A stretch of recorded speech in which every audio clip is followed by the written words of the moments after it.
you have to do an inventory of your life, right? And examine and scrutinize. And there's things that like I know I'm having struggles with this. I know I'm having challenges with this. I know I'm having challenges telling the truth. I know that I'm undisciplined in this area. I know that I'm deficient over here, right? And there's things that you don't know, like, well, I don't know how to work this out, or I don't know who to call, or I don't know how to get help for this, right? But the real game is the things you don't know that you don't know, right? And that's why, as life goes on, the things that you thought were true, the subtleties that you thought were true, become falsehoods.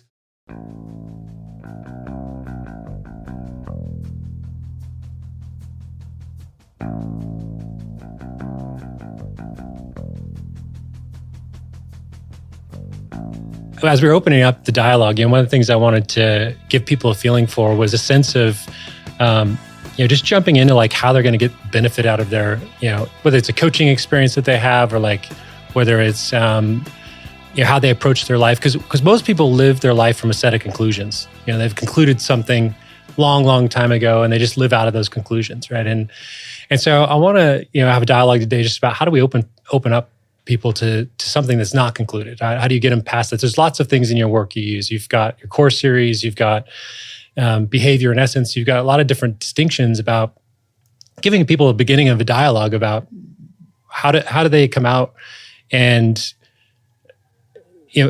you start even seeing, like, almost like kind of separating the wood from the trees. Like, how do they start even seeing where they've Isn't that the forest from the trees? The forest. Well, I don't think the wood from the trees. What kind of expression is that? If you're an engineer, it's the wood, because we use the wood. I guess that's true, right? Yeah, exactly. I forgot who I was talking to. So there's a few answers to that, but the first and foremost is something usually has to break down in order for someone to reach out. It's not really people's human behavior in the context of human behavior for when things are going well for people to reach out. They might be more creative, collaboratively, and an entrepreneurial things like, hey, I've got an idea, right, for this product, and you've got money, or you've got time, or you've got this. So in that way, it's possible. But for real transformation, and what transformation is, as far as I'm concerned, because probably there's, just like if we said love, there'll be like 15 different interpretations for what love is. Someone might think like getting beaten up every day is love. Some maybe being ignored is love, right? So there's all these different interpretations based on traumas, based on environment, based on modeling, your parents, whatever, they did consider love. Well, there's probably many different interpretations of what people see transformation as. I see transformation as having an entirely different relationship with the same content. So for me, it's all about the relationship to something, which I'll spend probably a good deal of time on because I think it's an essential part of the work, right? But usually people need something goes wrong. Like it's a health crisis, or it's a money crisis, or it's a family crisis, or it's a relationship crisis that has someone examine or do an inventory on their work and reach out. So you've had a lot of colorful breakdowns in your life that bore a lot of lessons for yourself. Like, so maybe share a few, just kind of just paint the color on the picture there around, what are the things that went on that triggered transformation? You mean like why am I? Yeah, like how did you get to where you are? How'd you get to where you're doing the work? Geez, if I reveal all this, I could get arrested. All right, so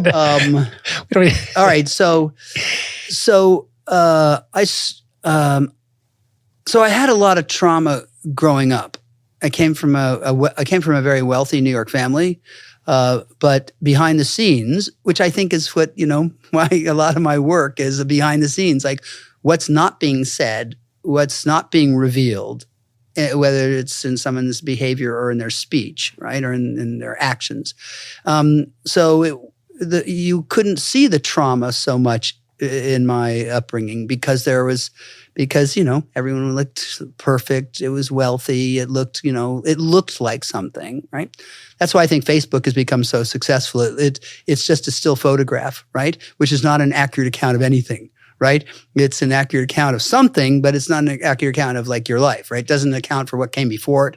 And it sure doesn't account comes after it. So you're Yeah. only taking photographs of great times, not of horrible times, right? So that's why Facebook became so successful. It pinned a particular time, and we interact with each other like a still photograph.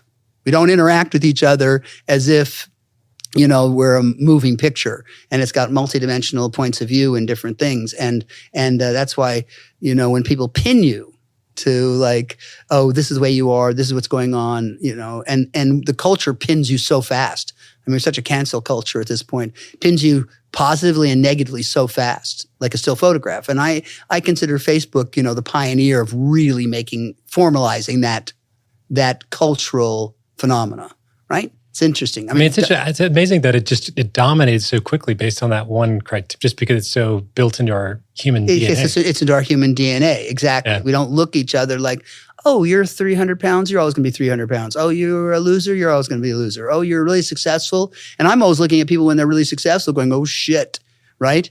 Like we want to use Tom Brady right now, and I'll get back to the original question, maybe. And we look at Tom Brady, like, he was so indicted, like they're over, he's done, he's getting divorced. And in like no short order, he just had one of the greatest games of his life, right? So the point of this is that if an athlete or an actor or anyone is listening to the culture about what they say about him and what people are opining about that person, that person would be pinned and completely congested and constricted in other people's points of view, as opposed to being able to follow their spirit, their creative expression, and everything else, right? So, but that's just not just people like fans. I mean, that happens in your family, right? It's everywhere. You're like, you're the smart one, you're the dumb one, you're the beautiful one, you're the nice one, you're the charming one. Like, we're pinning each other all over the place. Yeah. And that's to your point about people being conclusive, right? Like somehow that gives us a better sense of security if we can conclude things about people pretty quickly, or we can conclude situations, right? Which has nothing to do with the way life is designed. Yeah. So now, long way of now answering your question, right? I took a detour, and that is that, I had a family of, there was quite a bit of trauma between drinking and, just different violations that you kind of had to keep promoting the pretense, right? And so I really escaped my family at a pretty early age, right? Even though, I had kind of financial access, I was out. I had my own apartment in New York at 17. I was modeling with Ford, when I was 17 years old, and I started acting, and studying with Uta Hagen, early on, because I thought that's what I was going to do. I was going to be an actor, right? And so, and then I came out to LA to screen test. And I think I've had like 6 major pivots in my life. And when I say pivots, I mean ontological pivots. And an ontology is the nature of being, like where someone's essence keeps getting more and more revealed, their behavior drops off, and they change the direction. Well, and it's like, I guess, just in the world, you'd say, "Wow, you're just so different now. What's changed?" When you catch up with an old friend, exactly, right? Like, they feel different, they look different, right? Yeah. Usually, they just got their hair cut. So anyway, so the point of this is that there's an ontological pivot is like someone's essence getting more and more revealed and their behaviors changing and something's changing. Something that there's this thing called Saturn return. I think it's usually it's an astrological term, and I think it's very cool. I think when they say when you're 29, especially with women, it's more preeminent in women, but I think it's certainly inclusive of men. Is that you have 29 Saturn returns in your life if you live long enough. So every 29 years, Saturn returns to your house. That's kind of the deal, right? And so 87 would be kind of your final Saturn return, right? And the nature of it astrologically is if you don't change the direction of where you're going, you're going to continue heading where you've been headed, right? And this is where a lot of people at 29 do an inventory on their life and change the course of things. I watch that all the time. I go, how old are you? I did that. Yeah. And they go 27, 28, myself included. I'm going, shit, that's crazy, right? And I saw a major change in myself, right? So what I'll say is I was like living with a major movie star, and I was hanging out, and I was doing a ton of drugs, and I was doing I was out of my mind. I was out here acting, right? I say acting in quotation because I was the worst actor in the history of acting, right? And really horrible. But I could talk people into thinking that I was good, and then they hired me and they went, what were we thinking about this? So 29 was a major, I literally joined a group, right? And it looked like a complete cult group. It was Est-based, like that, which was a Scientology-based. Back then it wasn't Scientology, but it had a, cult feel. But I was reaching out because, I was going to kill myself, not suicide, just the way I was living. Yeah, the way I was living was too dangerous, and what was going on between drugs and husbands and other things. I was going to be in trouble. So I'll tell you this story. This is a story that I usually never tell. I'm sure my wife will just go crazy if I tell this story, but I'm telling it anyway. So I joined this group, right? And I was supposed to do this movie, a movie in Greece about a threesome in Greece. And at the last minute, they recast this other actor, right? So this person said, well, you should go to this seminar. This is a 3-week seminar that's taking place, and you should go because you have the emotional development of a gnat. So you really need some help in your career and in your expression, right? Because I only had pout as my expression as an actor. Wasn't exactly versatile. So I did. So I went. So it was starting that weekend, and it just happened to coincide. So they had, I didn't do that movie, and I went and did this weekend. So it was a 3-week intensive. So Monday, Tuesday, Wednesday, Thursday, and Friday, you go in for 2 or 3 hours. And this woman who was an ex-S trainer was leading the group, right? And she's brilliant. She subsequently has designed a lot of the Harvard Business School curriculum. She had designed a lot of the EST curriculum, landmark curriculum. These are all big self-help organizations, and she's really, really smart, critical thinker, right? And very successful. So she was running this group, and it was for actors primarily, but it was actors, writers, directors, agents, really the entertainment industry, right? So I joined this group. And it was a 3-week commitment, right? And so Monday, Wednesday, and Friday, the 30 people that were in this 3-week intensive met. And Tuesday and Thursday, you'd meet with the people who'd already finished that 3-week intensive. So it was an ongoing maintenance group of about 250 people, right? Huh. So it's Tuesday and Thursday, you met with them. Monday, Wednesday, and Friday, you met with your 30 little smaller group, right?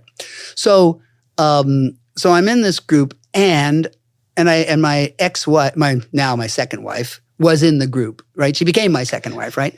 And she was 22, and she was married to a guy who was serving time at Lompoc. He was a jewel thief, like really good looking jewel thief who got arrested. He was Gordon Liddy's roommate, right? It's just crazy stuff, so crazy, right? Yeah, and so she was 22, and she was a supermodel. Not yet, yeah. She was a supermodel, but she'd go up every weekend to see this guy, right? So she was 22 and just a knockout, right? So I was like, perfect. She has a con for a husband, her. And this is like fodder for me. This is just like the greatest thing ever, right? And she's gorgeous. So I said, I was 27, I guess, and I was just coming out of my first marriage, right? 26, and Consuelo, my daughter, was 2 years old at the time, right? I probably shouldn't say that because she'd be like, don't be, because you're revealing my age now based on this. People are going to do the math, right? So, and I've got to keep her age secret apparently.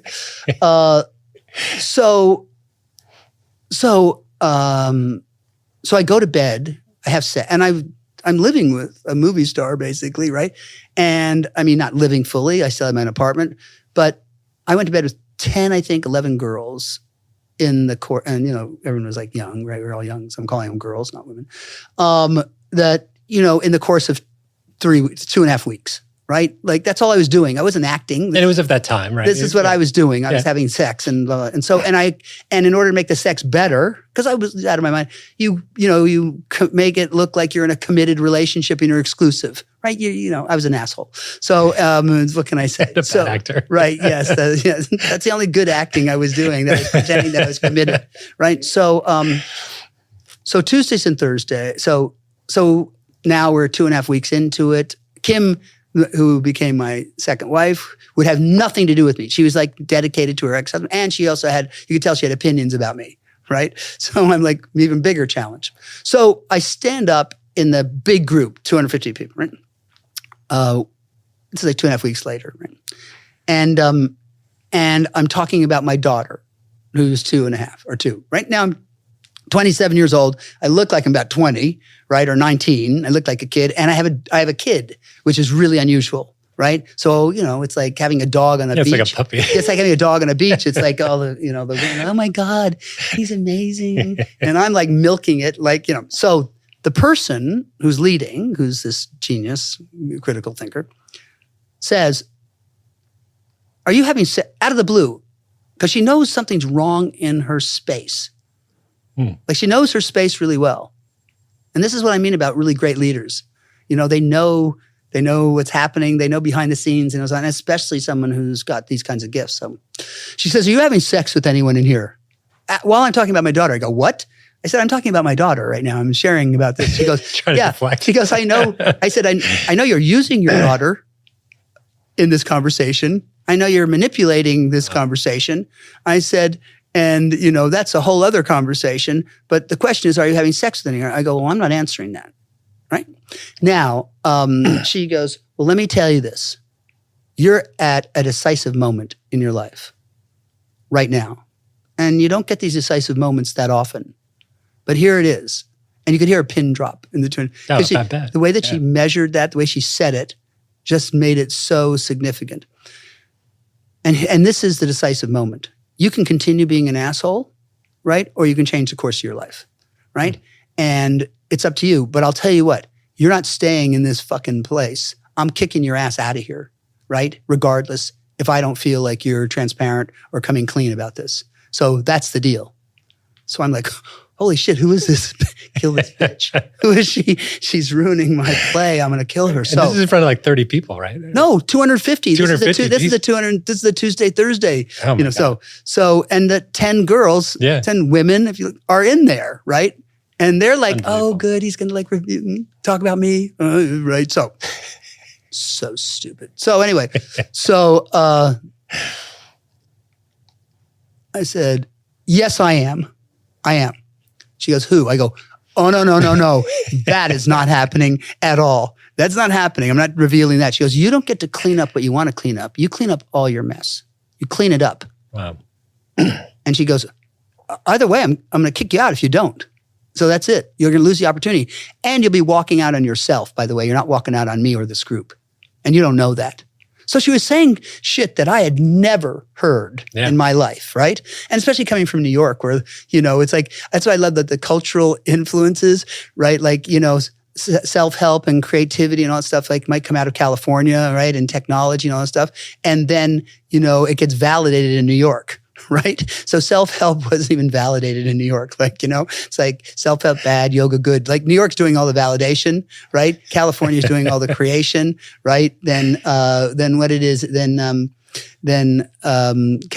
England archives it, right? And then, Italy celebrates it and France takes credit for it. And Japan makes, and Asia makes it. It's like all these cultural influences, right? That we have, right? So we have, so I say to her,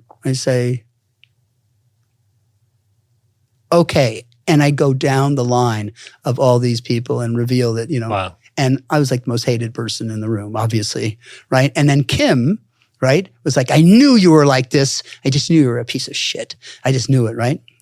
But she became your second wife. Yeah, 10 days later, we're having sex, right? So. It talks to the level of like, I guess the behaviors, right? The dysfunctions, right? That people carry, right? Because that's inevitable. Well, it talks about that, but it also talks about, in terms of my 6 pivots, in terms of that was the beginning for me. And pretty much I was done with acting. Because I said, whatever she did, however she did that, how did she know this? Yeah. I want to do this. I want to be able to move people like this and change people's lives in the way that she's doing that. And so that became the beginning for me. I was still had a lot of, places to go. I was still like an asshole in many, many places, but it began something. It introduced something that got under my skin and started having. What was the breakdown? It was and a massive breakdown. And started having me thinking in an entirely different way.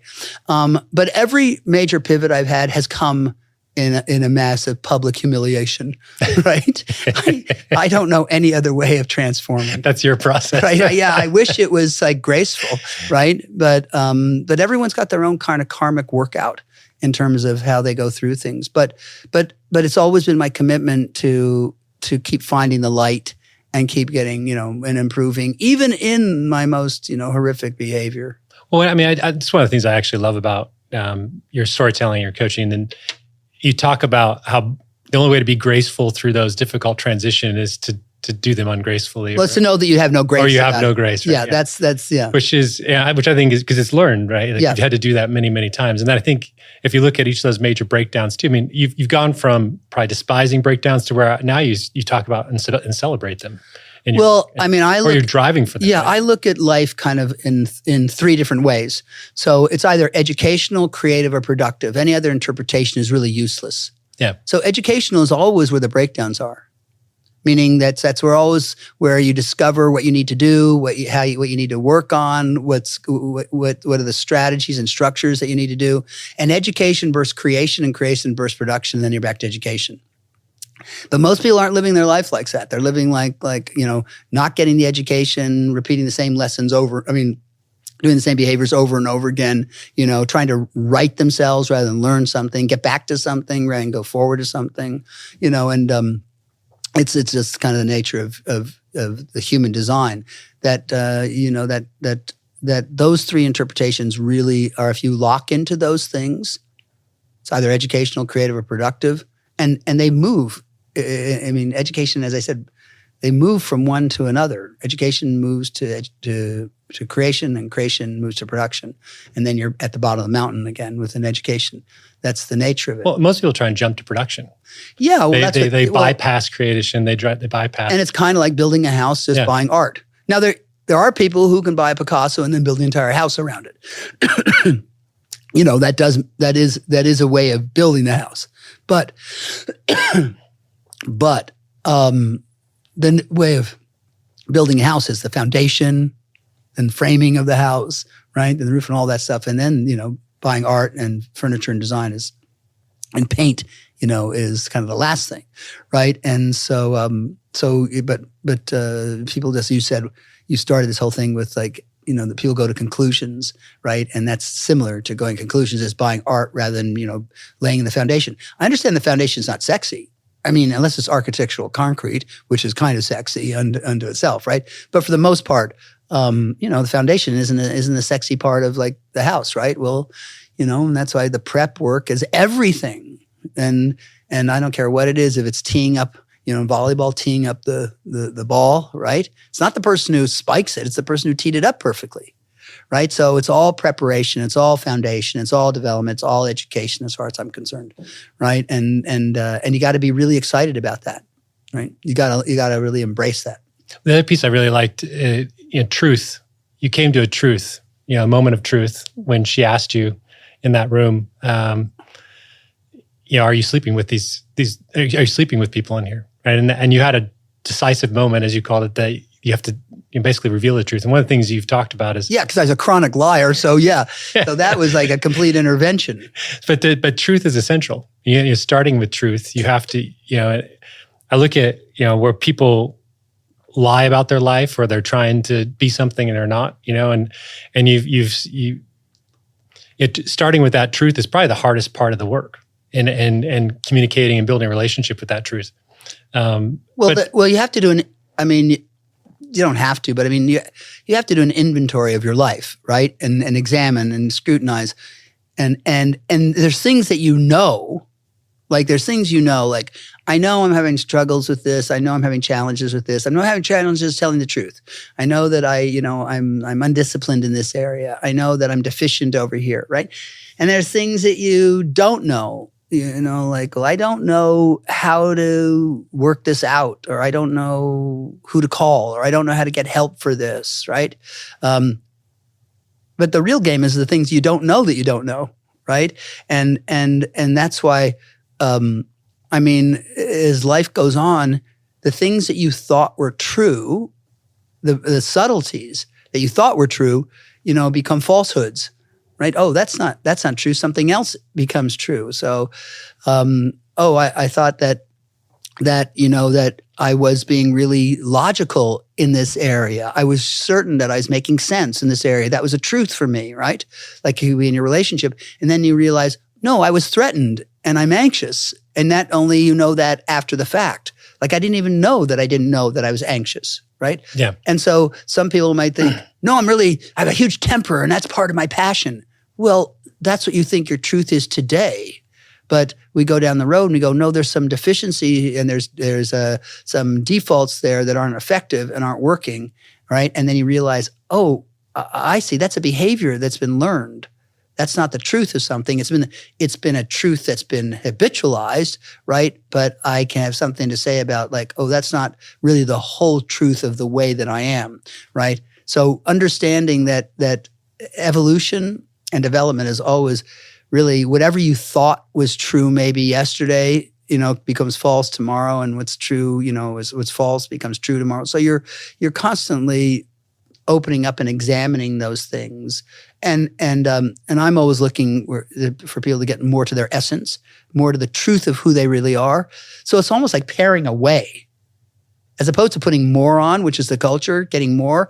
The work that we're doing is very kind of Buddhist in that way, a little bit, like you're taking away things, so you're getting less of something, less burdened. Well, if I was asking some of the listeners, right, it's, where have you had those conclusions in your life? Because I'm trying to think about your story that you revealed in your 27, and in the beginning of your career as a coach. What all those conclusions you made out of the traumas and things that happened in your life, I mean, those evolved to those behaviors, right? Those put those behaviors in place. They essentially kind of almost created that moment to some degree. Yeah. And so I think the challenge is, do people see the only conclusions they've made about themselves or their behaviors or their, and they've adopted as their personality? Right? Well, it's very hard. It's almost impossible. I mean, look, it's really, really hard for people to dismantle certain habits. Yeah. I mean, smoking is really, vaping is like really, really difficult. I mean, there are things that are difficult for people to dismantle or break. So qualities and characteristics that have yielded something, and I don't care if it's good or bad, it makes no difference. We're allied to what's familiar. We're not allied to whether it's working or not. So we could be allied to really bad behavior because it's been familiar. Right. So to dismantle that is to literally, and because we're fossilized in our behaviors and our essence, meaning like we confuse our behaviors with our essence, when someone threatens that, it thinks like we're threatening, our soul, our spirit. Like who we are. Yeah, who we are, rather than, no, your behavior's being threatened, right? Not your essence, right? That we're trying to get to the Chewy center more often than not because you can't change your essence. You don't want to change your essence. You want the truth of someone, right? And the heart of someone, the spirit of someone. But there's behaviors that congest that and concretize that and hold that essence hostage.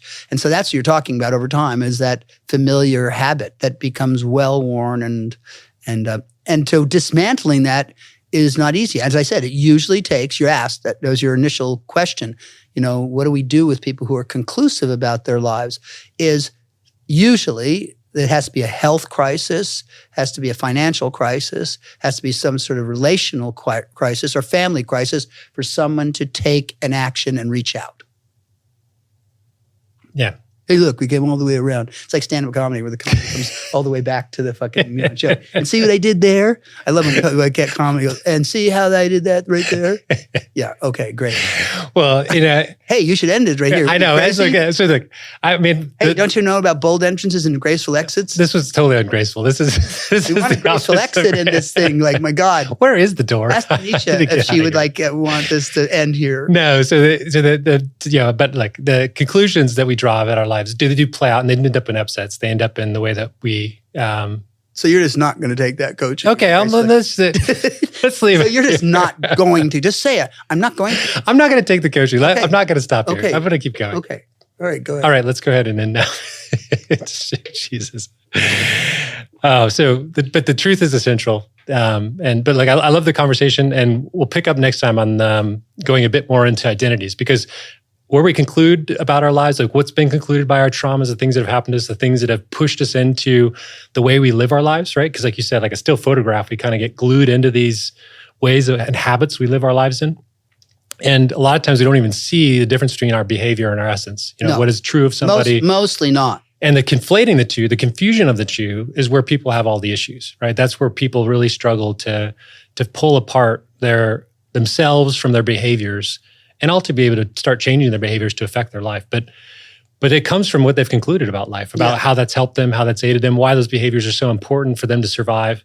And so they're not even interested or even in the inquiry of that. Unless there's a disruption or a breakdown, which is really, really useful. Yeah. Which is going to help push and thrust somebody into that conversation. Evolution is really more about that one.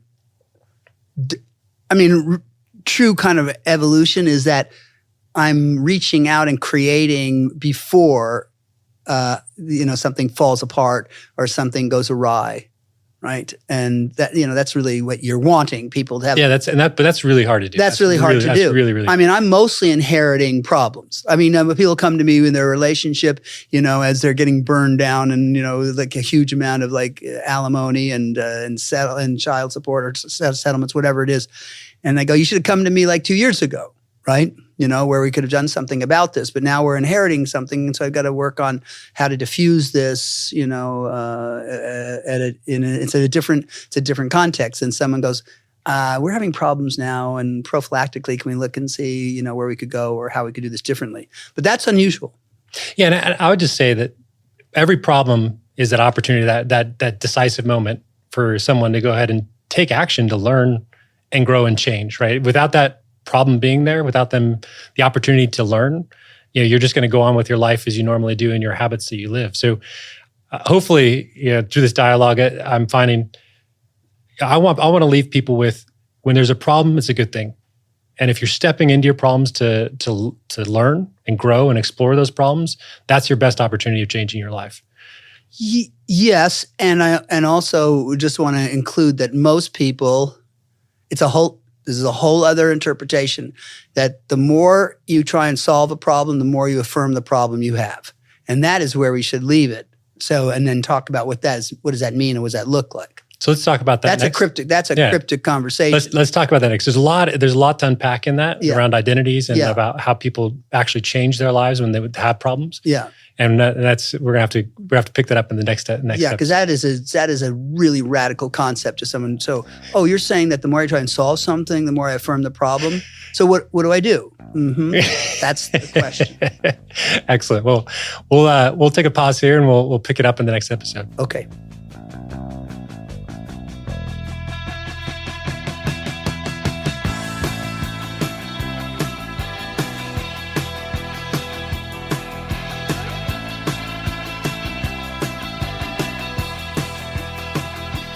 This has been a Gradients production.